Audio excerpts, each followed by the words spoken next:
لە چاوەڕوانی پزیشکدا نەخۆشەکان چەند کاتژمێرێک لە بەردەم دەرگاکەیدا ڕیز دەگرن.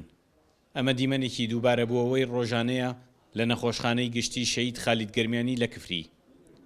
کەمی و نەبوونی پزیشکی پسپۆڕ کێشەی گەورەی ئەم خەڵکەیە کە ڕۆژانە بۆ پشکنینێک دێنە نەخۆشخانەکە و هەندێک جار پزیشک نابینن.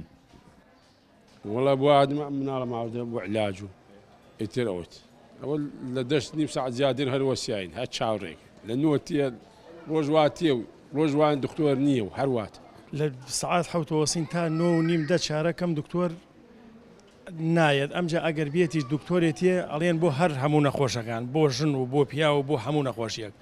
ئەمجا ئەوەیشی بۆتە نووسێ لە 180 لە دەرەوەیە. خەڵکی وایە ئیمکانەتی نییە، خەڵکی وایە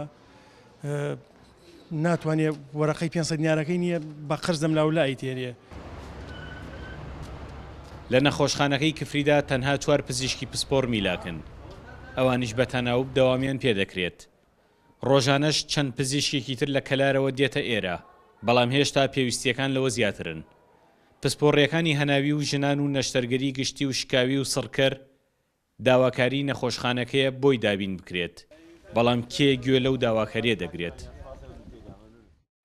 ئەو بوارانی کە لێرە کە من بەشی ینی نەخۆشخانەکە ناکەن بۆ نمونە هەفتەی 3 ڕۆژ و 2 ڕۆژ جەراحەمانەیە 2 ڕۆژ باتنیمان نییە، دکتۆری باتنیمان نییە، نیسایی هەیە لەگەڵ ئەتفاڵ لە ڕاوێژکاری بەیانیان. ئەو پزیشکە پسپۆرانی کە نین لێرە نووسراو ماکرۆ بۆ بەڕێوەبەراتی کە بۆمان دابینکەن.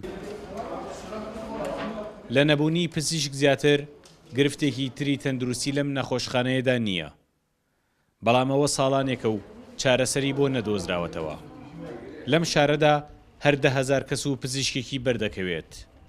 ڕۆژانەش ژمارەیەکی زۆری ئاوارە و بێدەرەتانی تر بۆ چارەسەر ڕووی لێ دەکەن، بەڵام نەخۆشخانەش تیماری دەردی بێ پزیشکیەکەی خۆی پێناکرێت. سامانکەریم کورد، سات نیوز، کفری.